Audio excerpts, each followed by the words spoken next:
बताइए। We have deposit the cost, my lord. Yes, my lord. Order दिखाइए।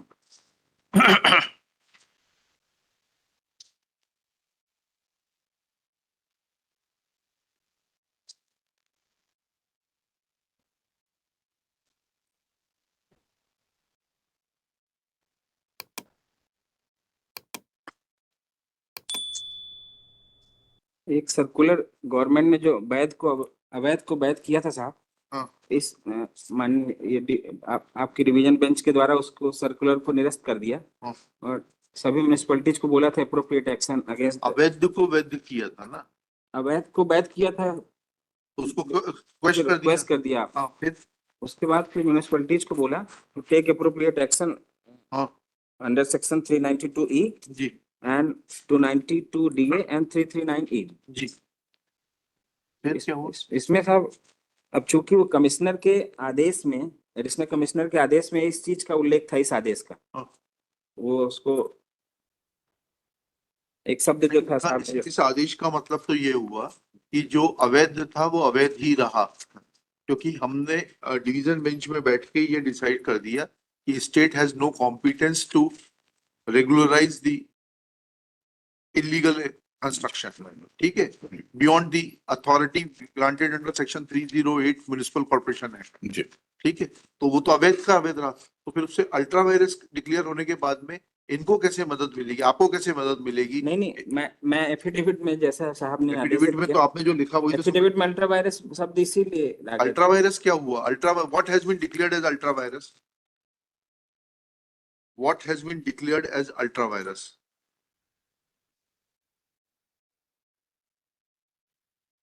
The provision which provided for regularization of illegal construction.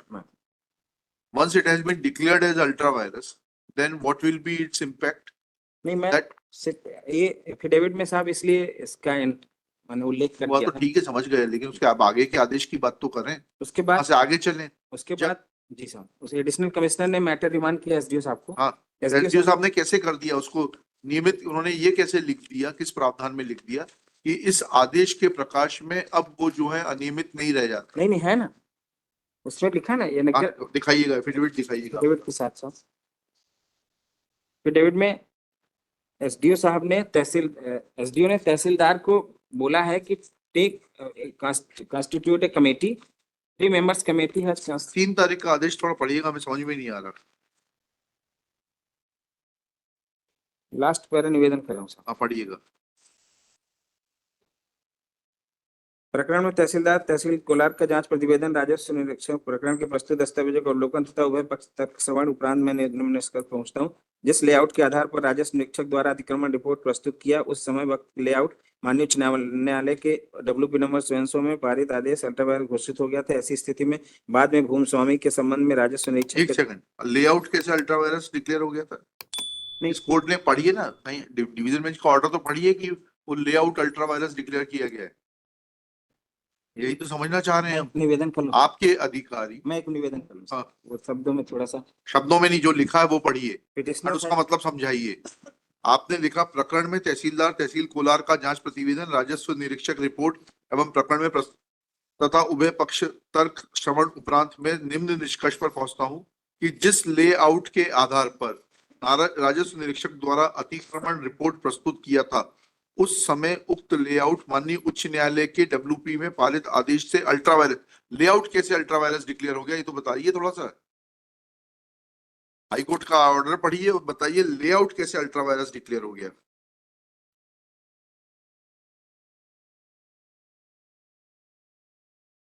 Layout कैसे हो गया बताइए तो।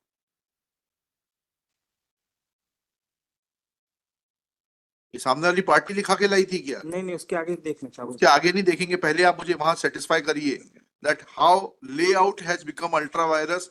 लेआउट कब से अल्ट्रा वायरस होने लगा?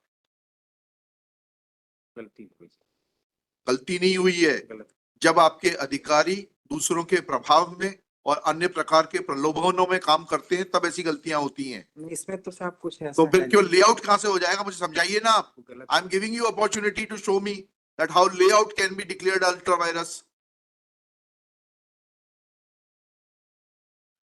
You read this order, I'm granting you time till 4:30 and I'll keep this case tomorrow if the need arises. कि layout कैसे अल्ट्रा वायरस हो गया? हो ही नहीं सकता। फिर उनसे और पूछ लीजिए क्योंकि वो रिसीविंग एंड पर हैं। लेआउट कैसे अल्ट्रा वायरस होगा बताइए राय साहब। सर वो समझने में भूल हो गई सर, हमने इसीलिए लिखा कि उसको समझने में भूल नहीं होती है राय साहब। सर जिस तरीके से आपका विभाग काम कर रहा है और आपके अधिकारी काम कर रहे हैं, समझने में भूल नहीं होती है। सर मेरा अनुरोध है, मेरा कोई इसमें वो नहीं, मैं इसलिए इसको जांच करके 1 मंथ में इसको 1 मंथ में कुछ नहीं होगा इसमें। 3 दिन के अंदर रिपोर्ट करिए। ये गलत आदेश है, इसको सेटिसाइड कर देते हैं। नहीं, मैं निवेदन करूं। हाँ। इसके बाद तहसीलदार को निर्देशित किया है, क्योंकि 248 की कार्रवाई तो तहसीलदार ही करेगा सर। नहीं, आपने ये कह दिया, आगे का पढ़िएगा। शासकीय निस्तारी भूमि पर अनाविदक का कब्जा होना संभावित होने से, संभावित होने का क्या मतलब होता है? और ये क्योंकि रेस्पॉन्ड नंबर 5 से निवेदन जब करते हैं, ये आप अपना दिखाइए। Respond number 5 is the my Lord hotel, मतलब चला रहे हैं वो लेआउट में। हाँ, पिटिशनर है the my Lord coloniser. Petitioner ने कॉलोनी का पिटिशनर थोड़ी काट रही है, he is a resident of that colony sir. Coloniser और कॉलोनी में फर्क। कॉलोनी में रहते हैं, और चूंकि रेस्पॉन्ड नंबर 5 ने तो होटल वाले को क्यों बचाया जा रहा है? कोई बचा नहीं। ये तो कहाँ रिपोर्ट है? डिमार्केशन 3 तारीख का आदेश है, 6 तारीख है, कहाँ है डिमार्केशन रिपोर्ट? ये तीन लोगों के कमेटी 7 दिन का उनको टाइम दिया था, अभी आई तो नहीं। 7 दिन 10 तारीख को पूरे हो जाएंगे। इसीलिए निवेदन कर रहा हूँ 15 दिन 15 तारीख को रखता हूँ ना इसके, इसको 15 तारीख को रिपोर्ट लेकर आइए। My lord, I have one humble submission, my lord. I appear for my lord for respondent number 6, who is said to have encroached upon. हाँ, Now, my lord, submission is, my lord, that on the basis of same layout, my lord, 2 times my encroachment have been removed. And today, my lord, they say, my lord, that layout was illegal, my lord, and that layout does not exist. So, my lord, on I that want basis, to understand that how in terms of the order passed in the WP, layout has been, layout can be said to be illegal. yes, my lord, on that basis, my lord, I say, my lord, in that case, my lord, I am entitled for compensation, my lord, because my encroachment has इसके already. लिए आप petition लगाइए ना वकील साहब। यहाँ कैसे चलेगा? Yes, yes. आपके मुस्कुराने से थोड़ा ना हो जाएगा। Yes, certainly, my lord, but that. कानून मुस्कुराने से थोड़ा ना चलता है। सर बिल्कुल नहीं चलता। कानून के हिसाब से चलता है।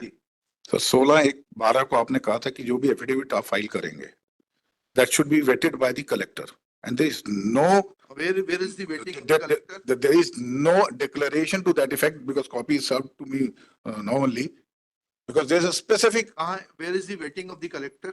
ये नीचे लिखा है? लास्ट वेरिफिकेशन नीचे। ये तो 25,000 आपने पुरानी वाली कॉस्ट जमा कराई है, 16-12 वाली। नहीं सर, ये दोनों ड्यूली वेटेड बाय कलेक्टर। तो अगर ये situation, if this is the order, collector साहब को फुर्सत नहीं है पढ़ने की। if it is in this manner, it is vetted. So within 15 days we have find out, my lord, and if any encroachment is found, my lord. Let collector also remain present on 15 तारीख। If देखें नहीं, if नहीं, ये क्या waiting करी है इन्होंने? Figure पढ़े साइन करते हैं।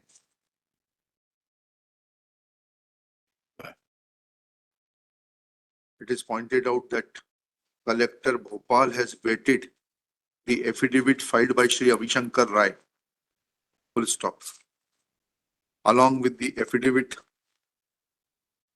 an order dated 3/1/25 is filed by the sub-divisional officer in case number 0208/B-121/2022, in which it is mentioned that in terms of the order of the High Court and WP 10414/2018 dated 3/6/2019, layout has become ultra virus.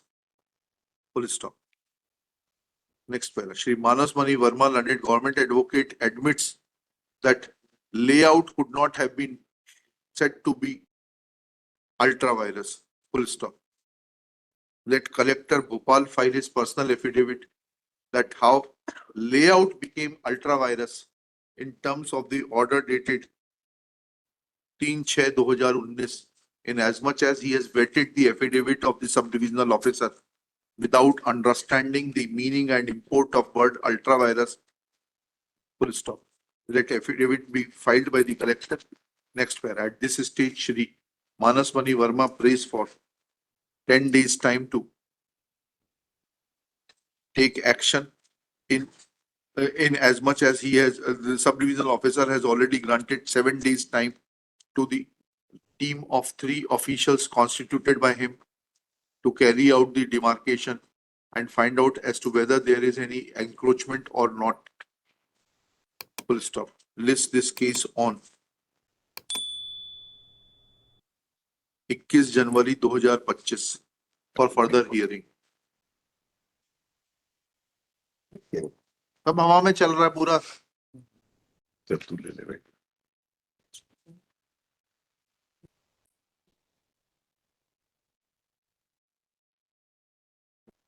लीजिएगा आगे.